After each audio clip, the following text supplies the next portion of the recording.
Както вече ви стана ясно, към момента е най-голямата фабрика за производство на цигари в България, която е задържана.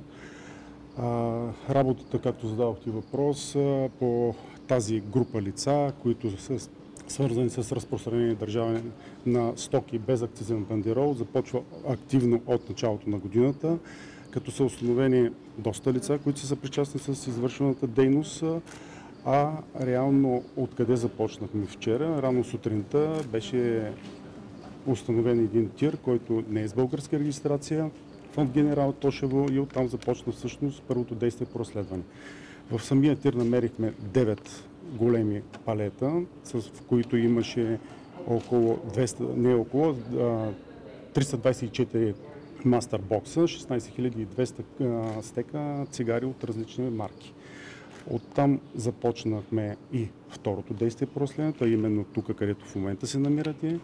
Много голяма трудност имахме за влизане в самото помещение, защото, както вие ще се уверите, това е на 4 метра под земята, откъдето ние се намираме. И реално в него нямаше лица, които са работници, както каза и прокурора. Има 2 обособени помещения, в които има 10 легла, всъщност в едното са 3, другите са 7 легла. Така че предполагаме, че броя на работници, които са работили, и наистина с тази голяма поточна линия трябва да са доста голяма бройка.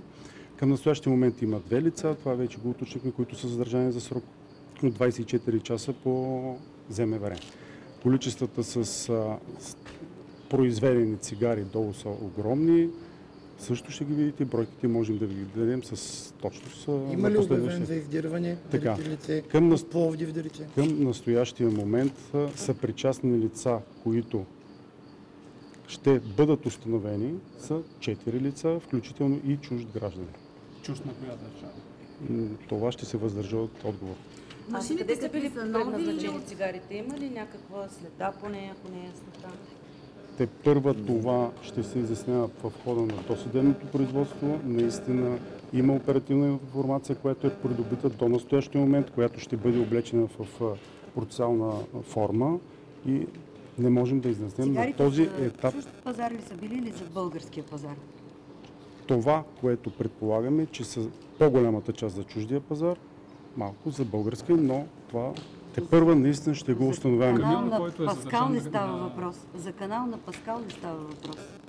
В момента имена няма да обявя, защото това не е все име, пак... това е прякор. Добре, и прякори няма да обявя, защото към настоящия момент, както казах, Но има отричате много факти и обстоятелства. Това не е отричане, не е и потвърждение според мен. Така че много факти и обстоятелства има, които тепърва ще се изясняват и са причастността към много лица, които са по веригата. И пак не казахте за случая в Пловдив и каква е връзката? В случая в Пловдив също ще се изяснява дали случая в Пловдив, предполагам, който визирате към края на миналата година, има нещо общо с това депо, тази фабрика и с канала, както се изрази вашата колежка, за трафик на такъв вид акцизни стоки. На къде е пътувал? Казахте, бил и с чужда регистрация. Предполагаме, че към Румъния, защото е към Дуранкулак, все пак в този район. И той все пак има документи. Пак казвам, че предполагам аз. Законна ли е била контрабандните цигари? Законни ли са били? В смисъл, как са били законна укрити? контрабанда. Да. Укрити ли са били или са били законен товар? Да, укрити са. Има така наречената тапа в края на вратите на товарният отсек на камиона, така че също много добре и професионално направен самият транспорт. Това превозва? Перилни препарати. И само да попитаме, имате ли тия помещения Мисля, долу? че министъра го каза. Според нас това работи около 2 години.